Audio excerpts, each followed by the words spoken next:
This is Renee Romeo of ReneeRomeo.com. Today's project is enclosing this area underneath our deck, trying to make sure that it's water resistant so that we can protect some of the furnishings that are going underneath the deck and screening in all three sections across the front so it's a nice all-season room safe from insects. So please join me and my family as we go through this project and show you exactly how we're doing it. So for this project, we're just using some simple building materials. So we've got 1x2s, 2x4s, 2x6s, and 4x4s in various lengths, whatever we need to complete the project. So we have three separate sections that are going to be three screened in walls. So basically the way we're doing this is with 2x4s. And we're going to have 2x4s attached to the stone on either side. We have a 2x4 attached to the steel beam. It's been drying overnight and clamped, so we have liquid nails that we're using to secure this, and it's really nice and tight. It's been cleaned off prior to gluing, and it's ready to go. Now our patio surface is 16 years old, so most of the settling that's occurred has already happened. And so we're going to be dealing with this not by going down beyond the frost line. We're going to go ahead and just leave some gaps in our lumber to make sure if there's any freezing and thawing heaving that it's not going to ruin the deck above us. Now we're getting ready to set up the door frame, and what we've done so far is we've cut two 4x4 posts. They're going to act as the front and left sides of the door. We have a sill that goes all the way across the bottom, and we decided to do that because we wanted that door to be nice and secure in that spot. We're going to build thresholds up to it so it's not a tripping hazard. And so you see we have everything clamped together with bar clamps. What we're going to do at that point is we're going to drill through the 2x4 into the 4x4 and put some long screws in there. So then that door frame at the top is going to be two 2x4s with a piece of 1/2-inch OSB in between.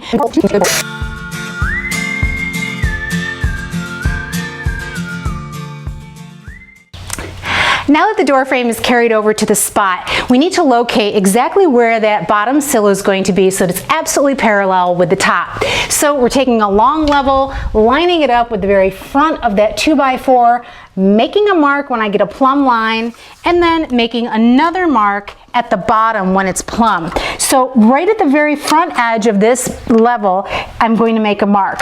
I'm going to do the same thing on the other side and then get that bottom sill piece 2x4, line it up between those two spots and make a line all the way across. That's the line that's perfectly parallel with the top 2x4. From that point, I can take some construction adhesive, run it all along that line so that way I can pop the door up into place and have it nice and secure on top of those pavers.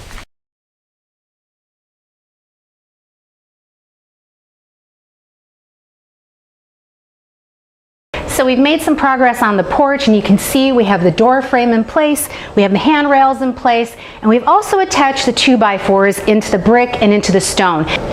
So we have the 2x4 set in place. We're going to be locating all of our fastener areas. We're doing 4 fasteners per 2x4. We have shims located at the bottom, which is going to keep a 1/4-inch gap so that in case we have some heaving over the winter, it'll be taken care of.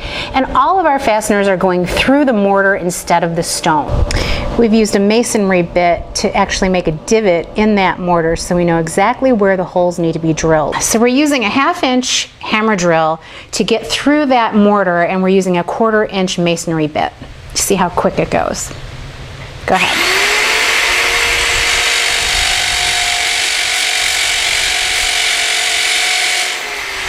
Really nice thing about that, it has a depth finder on the end of it. We're using plugs here today with 4-inch screws, but really the way to get this in is to pound it in with a hammer, and then Dad came up with a great trick. So you can only pound it in so far, and you need to get it all the way seated into that mortar.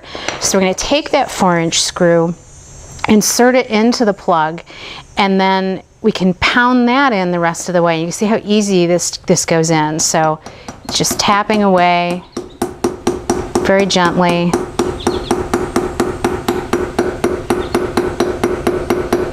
Wow, perfectly seated. There's the trick.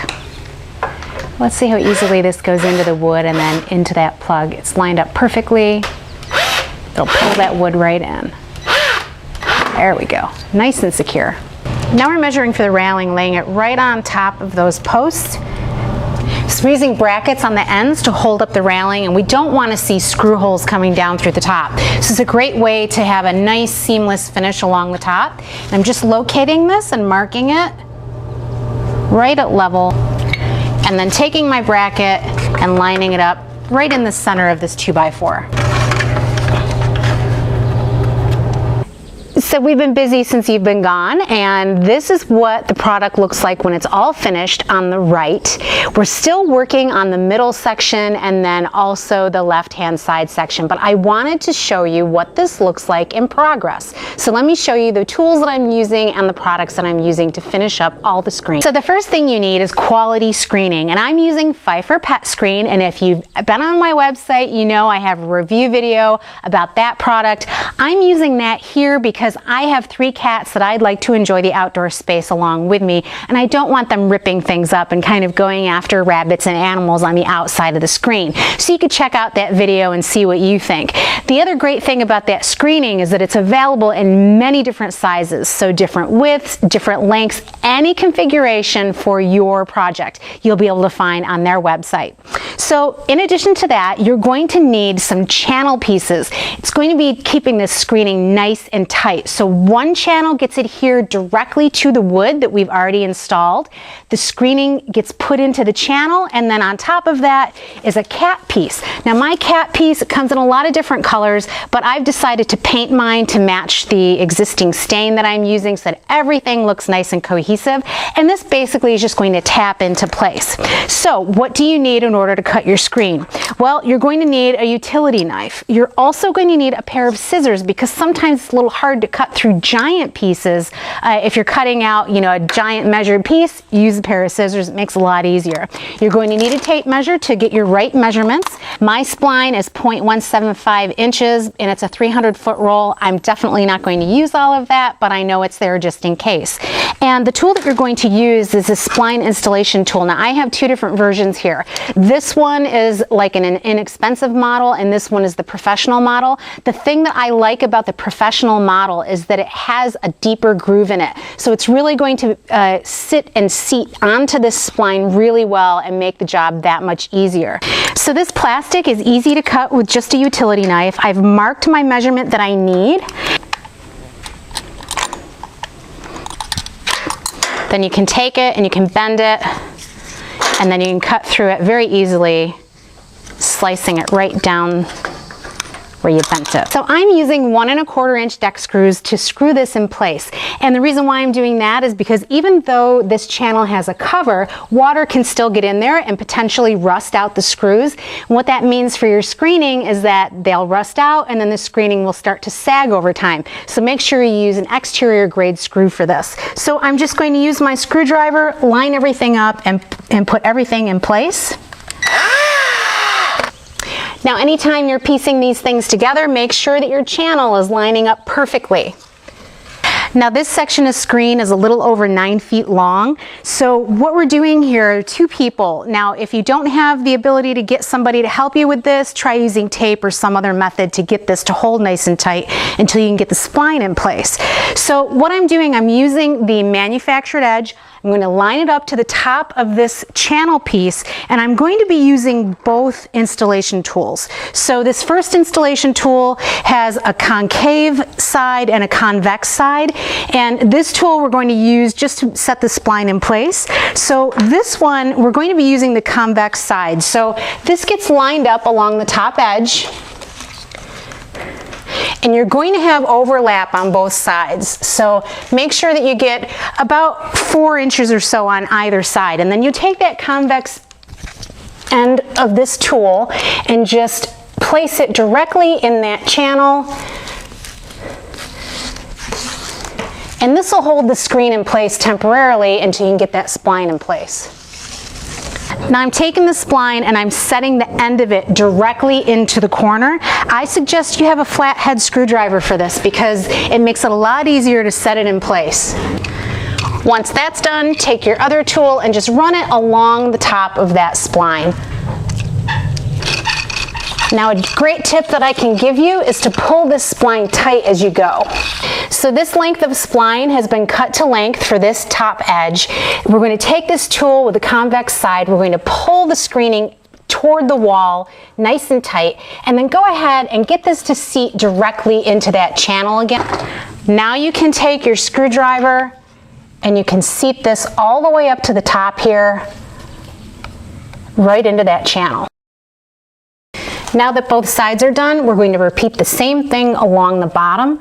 And really with this, you need to pull it as you go, making sure that everything is going to stay nice and tight all the way across the entire screen.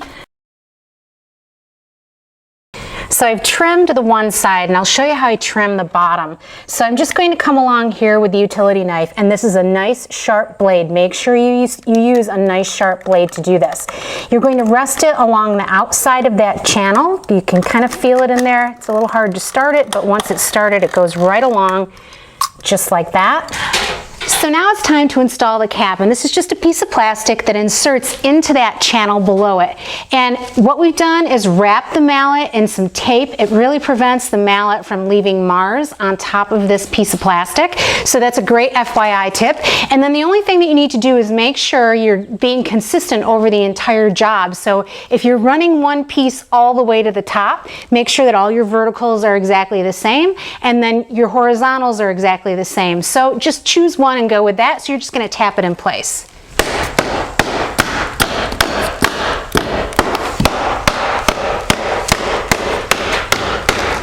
Gives it a nice professional edge.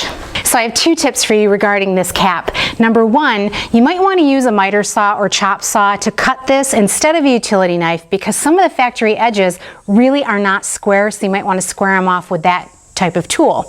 The other thing is, before you tap in your very last bit of length, you might want to check the other end to make sure that the two pieces are nice and butt up against one another. As you're tapping along the length, it tends to kind of creep along with you, so you might have a gap that you didn't realize. So just make sure you check those two things and you'll have a perfect installation. So now we're getting ready to hang the screen door, and this screen door is going to have spring-loaded hinges. So this is made especially for screen doors, and what it's going to do is kind of make that banging sound for you, but it's going to keep this so that the door doesn't swing in the breeze. And it comes with 3 different hinges. So the 3 different hinges, one is not exactly spring-loaded at this point. There's a little piece that you put in here and you can adjust it depending on the right tension that you need to get the door to close properly. And the other 2 are spring-loaded already, so they're really kind of hard to open and close. These 2 types go top and bottom about 6 inches from either end, and the adjustable one goes in the middle, dead center. We're fitting the door in roughly and making sure that there's a light gap all the way around every edge. So we're using some wooden shims here just to make sure that the door is set in properly. We're going to drill some pilot holes and set those hinges in place. So in order to install Doorstop, that's the little piece of wood that actually stops the door from swinging in the opposite direction. You need to get this nice and flush on one side, so you do need 2 people to do this. So now that this is flush, this is located and it can be nailed in place. Now I have a pretty big gap here between my 2x4 and the stone, and that's a really big problem not only for insects but also for rodents. So I'm going to take care of it with a product called Loctite Tight Foam. Now this is the versions for windows and doors, and I think you've probably seen the yellow stuff version. Now that version actually expands quite a bit, so depending on what you're putting in there, it may increase in size up to 4 or 5 or 6 times. And this one only increases by double, so you can kind of judge how much you're going to put in there. It's not going to get out of control on you, but I am wearing some gloves, so let's get started in filling up all these large gaps. Now I've been shaking this for 30 seconds. You need to shake this as you go through your entire project. And really, I am not concerned about filling this entire space in from front to back. I'm just concerned with filling it in side to side. So I'm not going to be pressing the tip way back into this 2x4. I'm going to rest it somewhere in the middle.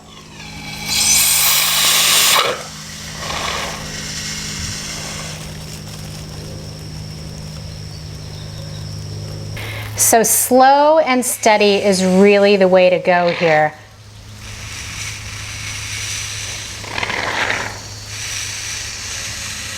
Now I have two choices on how to finish off this gap once the foam is dried and trimmed. I can either take a piece of lattice and scribe it to every curvature of stone, which would be incredibly time consuming, or I can go ahead and purchase some caulk which actually matches the stone color. Well, the wall portion of the screen and porch project is complete, and you can see by using the larger screening material, you're able to preserve as much view as possible. And by lowering that handrail as much as possible, makes it even better. So check your local code enforcement and make sure that you have your heights appropriate for where you live. This is Renee Romeo of ReneeRomeo.com. Join me next time when I'll be completing the ceiling and making this a water-resistant area. Please like, share, subscribe, and follow if you enjoyed watching this video, and I'll see you next time.